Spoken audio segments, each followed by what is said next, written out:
হজের পরিচয় কি? হজের পরিচয় হলো 9 কাজ। কয়টা?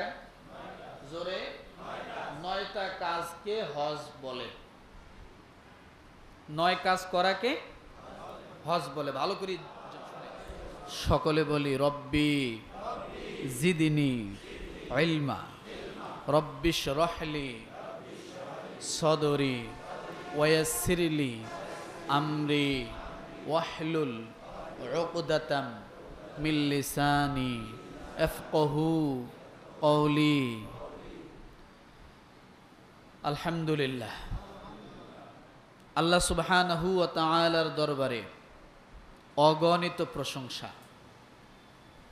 নাকি লাখো লাখো প্রশংসা? কি বলতে হবে? অনেকেই বলে ফেলে কোটি কোটি প্রশংসা, লাখো লাখো প্রশংসা। আমি মনে করি এটা কার্পণতা করা হয়। সোজা বলতে হবে অগণিত প্রশংসা, যার কোনো গণনা নাই। আল্লাহ তাআলা তো তার নিয়ামতকে কোনো সীমাবদ্ধতায় রাখেন নাই। আল্লাহ তাআলা তার নিয়ামতকে বহু জগৎ, যেমন যার কোনো শেষ নাই, তার নিয়ামতেরও শেষ নাই।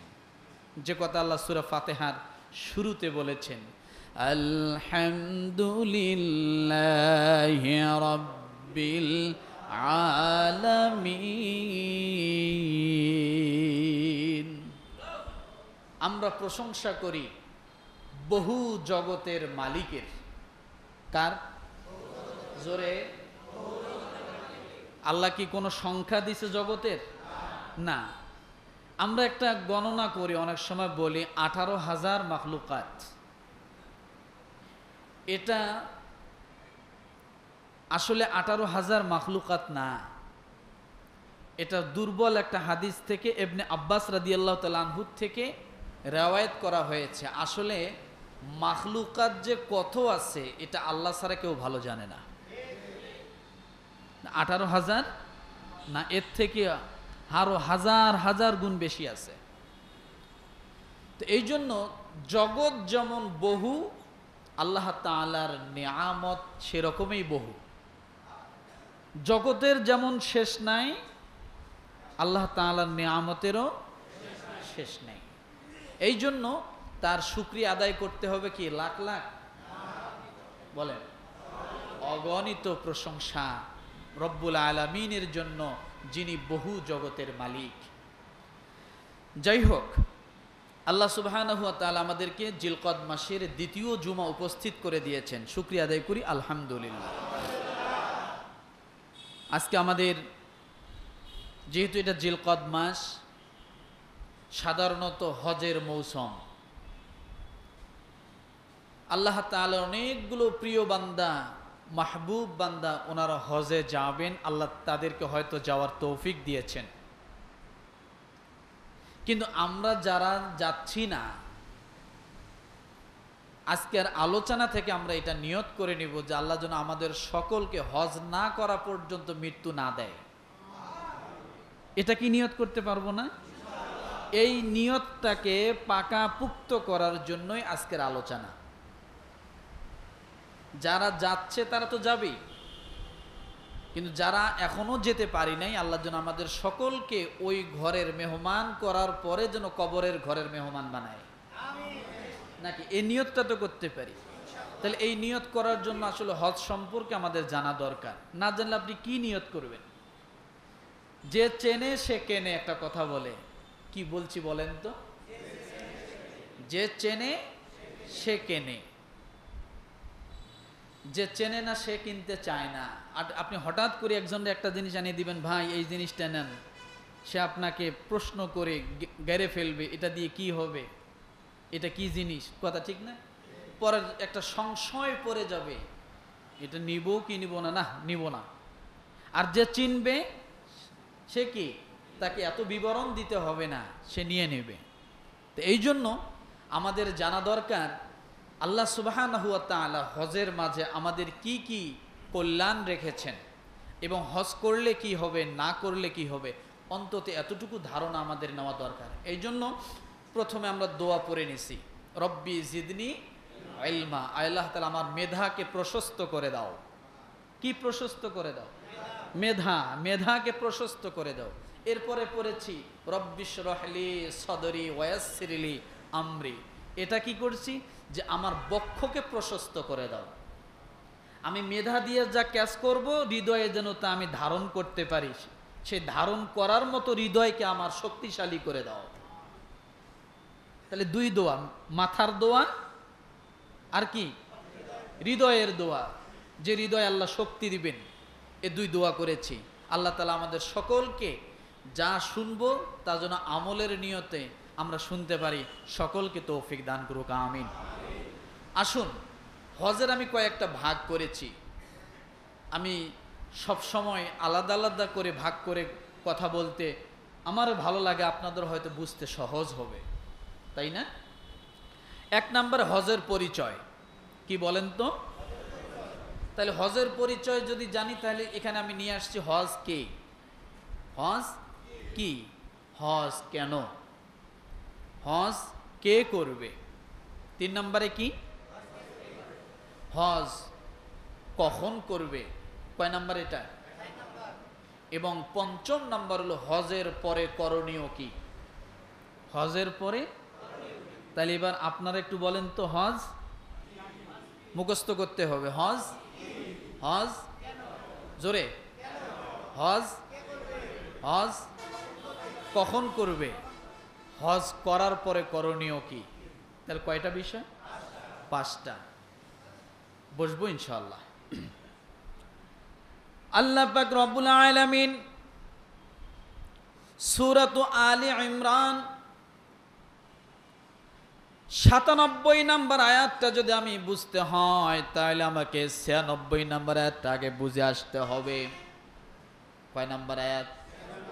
96 যদি আমি বুঝতে পারি, তাহলে 97টা আমার বুঝতে অনেক সহজ হয়ে যাবে। এই জন্য রব্বুল আলামিন সূরা আলে ইমরানের 96 নম্বর আয়াতে আল্লাহ বলেন, ইন্না আউওয়ালা বাইতিন বুদিআ লিন-নাসি লাল্লাযী বিবাক্কাতা মুবারাকান ওয়া হুদাল লিল-আলামিন। কোন সূরা? কত নম্বর আয়াত? 96টা। আজকের মূল আলোচনার বিষয় হলো 97, কিন্তু 97 আমি বলছি না, আগে 96 নিয়ে আসলাম। কেন? আমি 97 বোঝার জন্য 96 থেকে বুঝে যাইতে হবে। কথাটা কি বুঝাইতে পারছি? আল্লাহ পাক রব্বুল আলামিন সূরা আলে ইমরানের 96 নম্বর আয়াতে বলেন, ইন্না আউওয়ালা বাইতু বুদিআ লিন-নাস। বাস্তবতা এই যে, হক হলো এই যে, সত্য হলো এই যে, প্রতিষ্ঠিত হলো এই যে, মানুষের ইবাদতের জন্য সর্বপ্রথম যে ঘর তৈরি করা হয়েছে সেটার নাম হলো কাবা। মানুষের জন্য সর্বপ্রথম যে ঘরটা আল্লাহ তাআলা নির্মাণ করেছেন সেটার নাম কি? কাবা, মসজিদুল হারাম। কি বলে? মসজিদুল হারাম। আল্লাহ তাআলা এই ঘরটাকে বিভিন্ন জায়গায় বিভিন্ন ভাবে বলেছেন। যেমন মেরাজের আলোচনা করতে যায় আল্লাহ বলেছেন মসজিদুল হারাম। এখানে আল্লাহ তাআলা বলেছেন বিবাক্কা। কি বলেছেন বলেন? বিবাক্কা। রব্বুল আলামিন বলেন, তাহলে 1 নাম্বার টপিকটা কি পেলাম? মানুষের জন্য প্রথম যে ঘর সেটা কি? মুখস্থ থাকবে?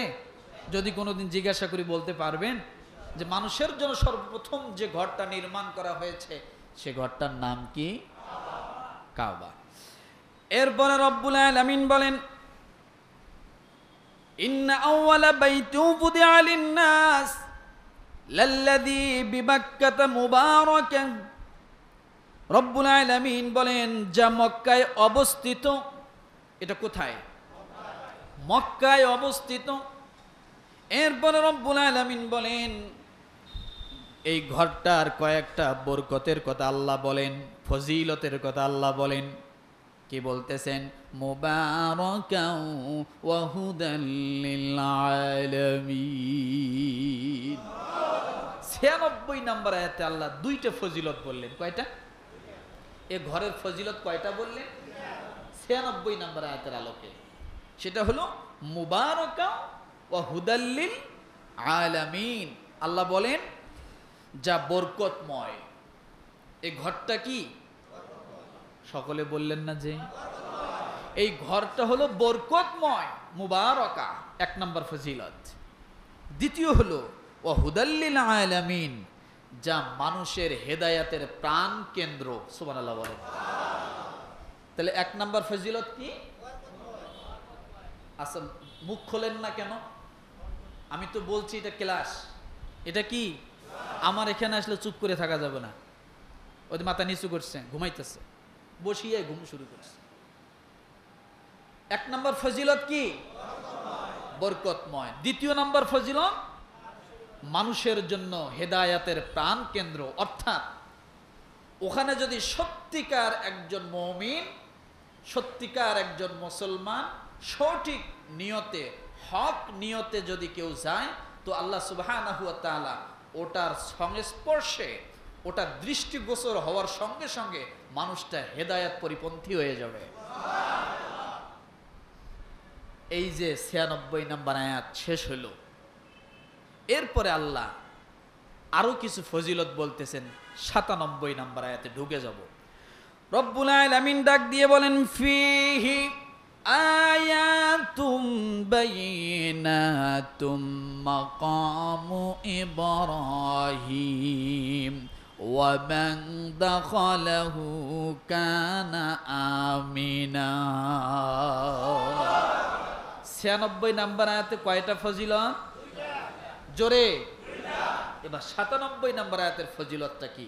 কাবা সম্পর্কে আল্লাহ বলেন, তাতে আছে সুস্পষ্ট নিদর্শনাবলী, যার নাম হলো মাকামে ইব্রাহিম। কি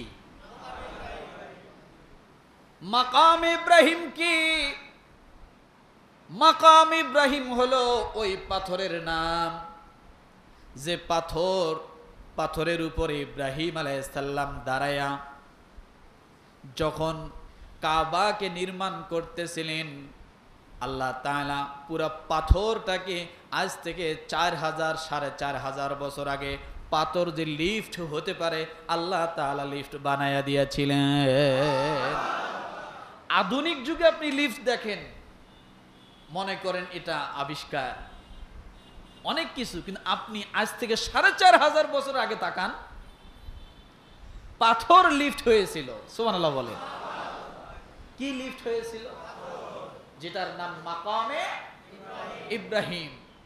কনস্ট্রাকশনের কাজ যারা করেন, ওনারা অর্ধেক পর্যন্ত গেতে এরপরে একটা মাসা দেন। কেন দেন? সুবিধার জন্য, বাকি অর্ধেক গাঁথবে। কিন্তু ইব্রাহিম আলাইহিস সালাম কাবা যখন নির্মাণ করতেছিলেন, পাথর বসাতে বসাতে যখন লাগুল পাবে না, এমন সময় চিন্তায় পড়ে গেল যে এখন আমি উপরে একটু কেমনে করব। কারণ জিবরাইল আলাইহিস সালাম তো হাইট কত, পাশ কত, সব নকশা ডিজাইন করে দিয়ে গেছেন। সুবহানাল্লাহ বলে। এটার ইঞ্জিনিয়ার কে? আল্লাহ। আল্লাহ তাআলা পুরা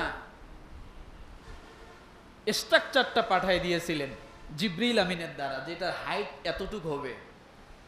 এখন ইব্রাহিম আলাইহিস সালাম নির্মাণ করতে যায় দেখে যে আমি তো আর লাগুল পাই না, তাহলে আমি কি করি? চিন্তায় পড়ে গেল। আল্লাহ তাআলা ডাক দিয়ে বলে, ওই যে পাথরটা আছে? বলে হ্যাঁ আছে। ওইটাতে দাঁড়াও। কয় আল্লাহ, এটা দাঁড়ালে আর কতটুকু হবে? আল্লাহ কয় আমি তোমাকে দাঁড়াইতে বলছি। আগামীকাল বলেন, আমি তোমাকে দাঁড়াইতে বলেছি। ইব্রাহিম আলাইহিস সালাম কয় কি কয় না কয়, দাঁড়াইলে কি হবে? যখন এ দাঁড়াইছে, পাথরের উপর দাঁড়ানো, কাবার সম্মানে, আল্লাহর হুকুমে পাথর ইব্রাহিম আলাইহিস সালামকে উঁচা শুরু করে দিল। ইব্রাহিম আলাইহিস সালামকে আল্লাহ আমার কই নিয়ে যায়? ইব্রাহিম আলাইহিস সালামকে আল্লাহ তাআলা বলে, ভয় পাওয়ার কারণে, তোমার যখন যেখানে যতটুক প্রয়োজন পাথর ততটুক তোমাকে উঁচু করে দিবে। কাবার সম্মান, আল্লাহর হুকুম, কথা ঠিক না? আমার ভাইরা ভালো করে বুঝুন, একটি কাবার সামনে, সেই কাবার সামনে একটি পাথর গেলে যদি পাথর কাবার খাদেম হয়ে যায়, পাথরটা যদি কথা বলতে জানে, কাবার সম্মানে পাথর জীবিত হয়ে যায়, আপনি মানুষ, ওই রকম পাথরের চেয়েও আপনি অনেক দামি।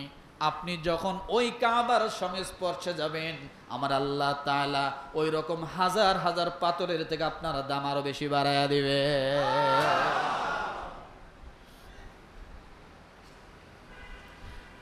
এই জন্য রব্বুল আলামিন ডাক দিয়ে বলেন, ফিহি আয়াতুম বাইনাতুম মাকামু ইব্রাহিম।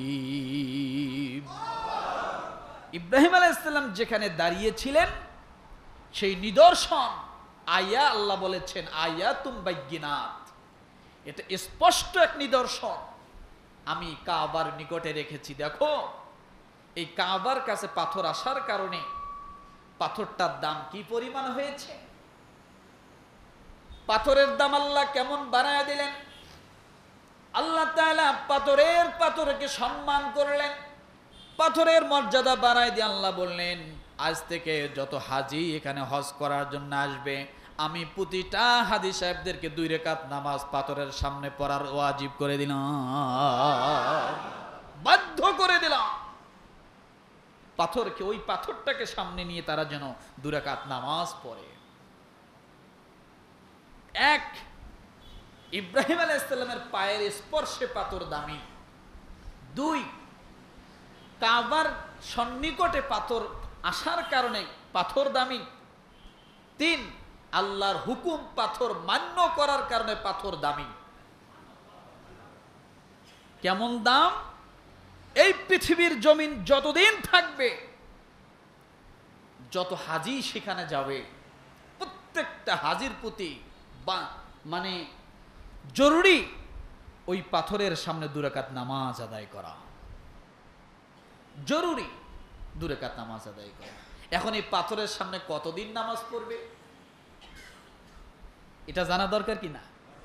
হ্যাঁ, এই পৃথিবী যতদিন টিকে থাকবে, সুবহানাল্লাহ বলেন না?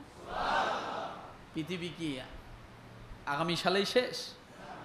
এই পৃথিবী যতদিন টিকে থাকবে ততদিন পর্যন্ত যত হাজি যাবে, ওই হাজি সাহেব সেখানে নামাজ পড়বে। এখন বলবেন, হুজুর পৃথিবী টিকে থাকবে কতদিন? কথা ঠিক না? পৃথিবী টিকে থাকবে ততদিন, কাবা ধ্বংস হবে না যতদিন। অর্থাৎ কাবা যতদিন টিকে থাকবে, তামাম পৃথিবী আল্লাহ তাআলা ততদিন টিকিয়ে রাখবেন। কাবা যেদিন ধ্বংস হবে, জানবেন সেদিন থেকে আর এই পৃথিবী আর টিকে থাকবে না, লাস্ট পর্যায়ে এসে গেছে। আমার ভাইরা, এই হলো মাকাম ইব্রাহিম, একটি নিয়ামত, কাবার জন্য হলো ফজিলত। এরপরে রব্বুল আলামিন 4th নম্বরে বলেছেন, ওমান দাখালাহু কানা আমিনা। কাবার 4th নম্বর ফজিলত হলো, যে ব্যক্তি এই কাবার নিকটে প্রবেশ করবে, এই কাবার কাছে চলে আসবে, কাবার ভিতরে যাবে, আল্লাহ তাআলা তাদেরকে সমস্ত বিপদ থেকে আল্লাহ তাদেরকে হেফাজত করে দেবে, কোনো ভয় থাকবে না। এরপরে শুধু তাই নয়, সামনে বলতেছি ওমান দাখালাহু কানা আমিনা, এর ব্যাখ্যা করব সামনে যায়। ধরে রাখেন, তাহলে কয়টা ফজিলত পেলাম? কয়টা? 4টা। আমার ভাইরা, এই 97 নম্বর আয়াতের আলোকে যদি আপনি প্রশ্ন করেন, হুজুর হজ কি? আমার 5টা বিষয়ের প্রথম নাম্বার বিষয়টা আসছে হজ কি। আল্লাহ বলেন, ওয়ালিল্লাহি আলান নাসি হিজ্জুল বাইতি মান ইসতাতা ইলাইহি সাবিলা। এক অধ্যায়। হজ কি? হজ হলো সর্বপ্রথম, সমস্ত কথার ঊর্ধ্বের কথা হলো আল্লাহর হুকুম, এটা ফরজ ইবাদত। এটা কি কথা বলেন? হজ হলো আল্লাহর হুকুম, ফরজ ইবাদত। এটা আল্লাহ তাআলা ৯৭ নম্বর আয়াতে বলেছেন সূরা আলে ইমরান। এরপরে রব্বুল আলামিন বলেন, এখন আপনি যদি প্রশ্ন করেন হুজুর এই হজটা কখন ফরজ হবে, কথা ঠিক না? এই হজটা কখন ফরজ হবে? আল্লাহ বলেন ৯৭ নম্বর আয়াতে বলেন, মান ইসতাতা ইলাইহি সাবিলা, তখনই ফরজ হবে, এটা সবার জন্য না, সব মানুষের জন্য হজ ফরজ হয় না। তখনই ফরজ হবে যে ব্যক্তি এ দেশ থেকে মক্কা পর্যন্ত পৌঁছিতে যাওয়া আসার যত খরচ আছে সমস্ত খরচগুলো সে বহন করতে পারবে, কোনো অসুবিধা হবে না। এবং তার অধীনস্থ বাড়িতে যারা আছে, সে যে কয়দিন তার এলাকায় তার বাড়িতে থাকতে পারবে না, তাদের খাদ্য খাবার বাসস্থান বস্ত্র ব্যবস্থা করতে পারবে, ওই ব্যক্তির উপরেই হজ ফরজ হয়ে যাবে। এক কথায় বাড়ির সমস্ত নিত্য প্রয়োজনীয় খরচ বাদ দিয়ে মক্কা যাওয়া এবং আসা, সেখানে থাকা, অবস্থান করা, এই যে খরচগুলো, এই খরচ যার কাছে থাকবে ওই ব্যক্তির উপরে হজ কি হবে? ফরজ হবে। এরপরে রব্বুল আলামিন বলেন, ওয়ামান কাফারা ফাইন্নাল্লাহা গনিয়্যুন আনিল আলামিন।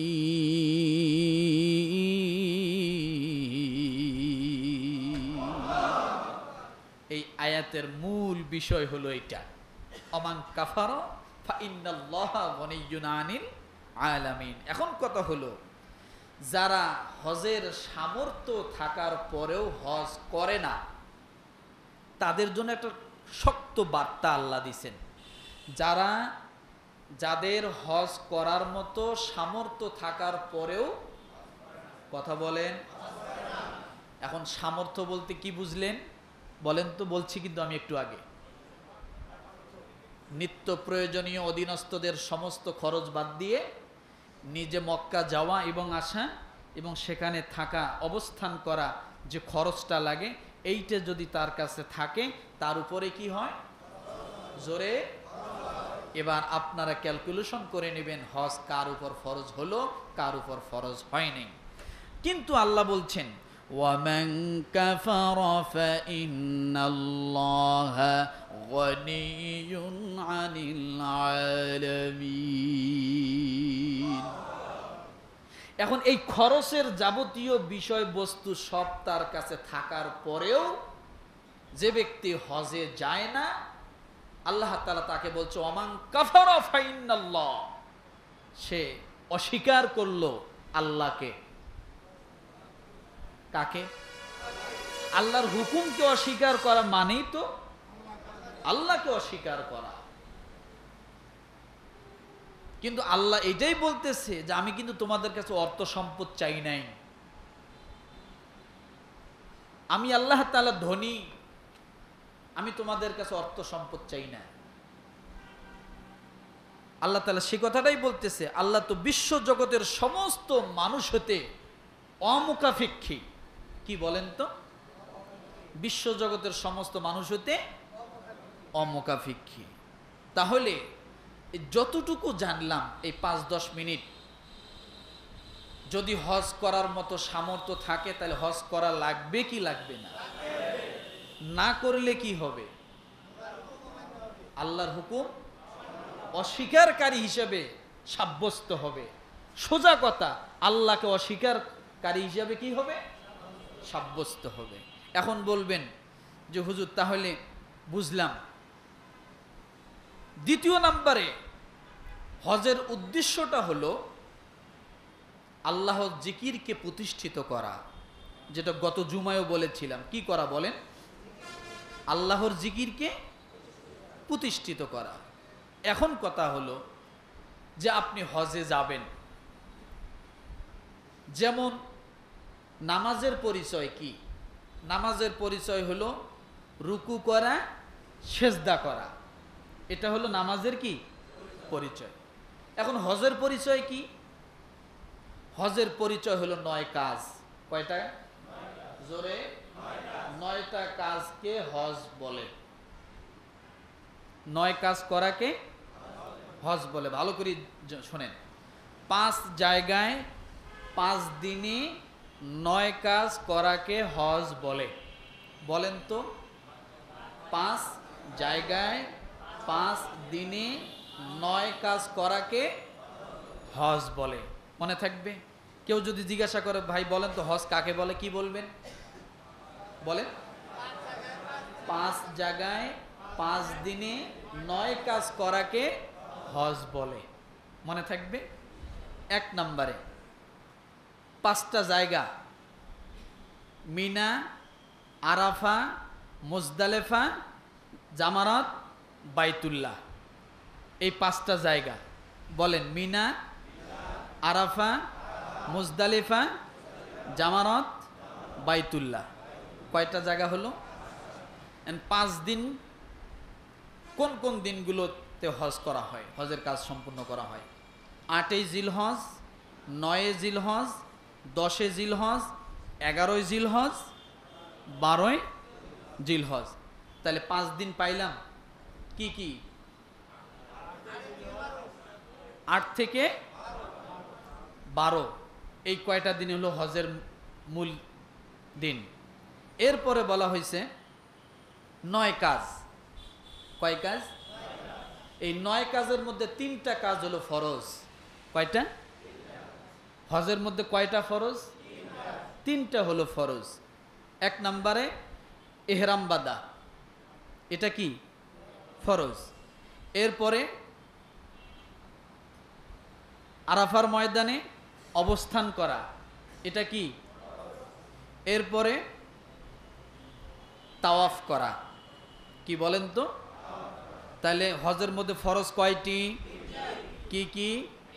ইহরাম বাঁধা, আরাফার ময়দানে অবস্থান করা, এরপরে সাই করা, তাওয়াফ করা। মনে থাকবে? তাহলে বাকি থাকলো কয়টা? 6টা। এই 6টা হলো ওয়াজিব। এই 6টা কি? এই 6টা হলো ওয়াজিব। 1 নম্বর মুজদালেফায় অবস্থান করা, এরপরে পাথর মারা, কোরবানি করা, মাথা চেঁচে ফেলা অর্থাৎ ন্যাড়া করা, এরপরে সাই করা, বিদায়ী তাওয়াফ করা। তাহলে এই 6টা কাজ হলো কি? ওয়াজিব। মনে থাকবে? এখন কথা হলো মূল হজ শব্দের অর্থ কি? মূল হজ, এই যে শব্দটা হজ শব্দটা, এই শব্দটার অর্থ হলো ইচ্ছা পোষণ করা। কি করা বলেন তো? ইচ্ছা পোষণ করা। এরপরে আল্লাহ তাআলা এই হজের মাধ্যমে অনেকগুলো আরো উদ্দেশ্য সামনে বাস্তবায়ন করেছেন। এক কথায় আপনি যদি খেয়াল করেন, আমাদের রসুল সাল্লাল্লাহু আলাইহি ওয়াসাল্লাম যে দুনিয়ার জমিনে আসছেন হজের সমস্ত কাজকে সংস্কার করে বাস্তবায়ন করা। রসুলের নবুয়ত শুরু হয়েছে হজ কেন্দ্রিক উদ্দেশ্য করে। সুবহানাল্লাহ বলেন। কি উদ্দেশ্য করে? এটা বলতেছি। এরপরে রসুলের জীবনের শেষ ভাষণ কোথায় ছিল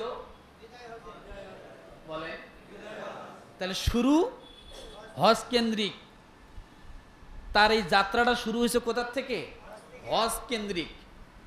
তার যাত্রা শেষ হলো কোথা থেকে? বিদায় হজ। চিন্তা করছেন? তাহলে মাঝখানের কাজগুলো কি ছিল সামনে বলতেছি, সময় যদি পাই। 1 নম্বরে এটার বিষয়টা দেখেন, বিশ্ব মুসলিম মিলন মেলাকেই হজ বলে। এরপরে বলা হয়েছে হজ অতীত ভবিষ্যৎ জীবনের পার্থক্য রেখা। অতীত এবং ভবিষ্যৎ জীবনের কি মাঝখানে যে ডিভাইডেড করা হয়, এটা কিসের মাধ্যমে? হজের মাধ্যমে। এরপরে বলা হয়েছে হজ সর্বজনীন ভ্রাতৃত্ব বজায় রাখে হজের মাধ্যমে। সারা পৃথিবীর সমস্ত মুসলমান এক জায়গায় জমা হচ্ছে। হচ্ছে কি হচ্ছে না? এই হজে গেলে আমি আমেরিকার মানুষটাকে দেখতে পাবো সরাসরি, পাবো না? তাহলে ওই ইরাকের মুসলমান, আমেরিকার মুসলমান, কানাডার মুসলমান, তাদেরকে আমি হজের মাধ্যমে দেখতে পাই, তাদের সঙ্গে আমার একটা মিলন মেলা হয়, সমতা, ভ্রাতৃত্ববোধ হয়। এছাড়া আপনি এত দেশের মানুষ একসাথে কোথাও পাবেন না। পাওয়া যায়? পাওয়া যায় না। এই জন্য হজ হলো সর্বজনীন সমতা রক্ষা করা। হজ হলো পুণ্য এবং প্রাপ্তির মাধ্যম। হজ পুণ্যের পুণ্য প্রাপ্তির মাধ্যম। হজ আল্লাহর ভালোবাসার বহির প্রকাশ। এটাই হলো হজ। কি এই কি শব্দটা সমাপ্ত হয়ে গেল। তাহলে হজের পরিচয় আমরা জানলাম, জানা হয়েছে ইনশাআল্লাহ।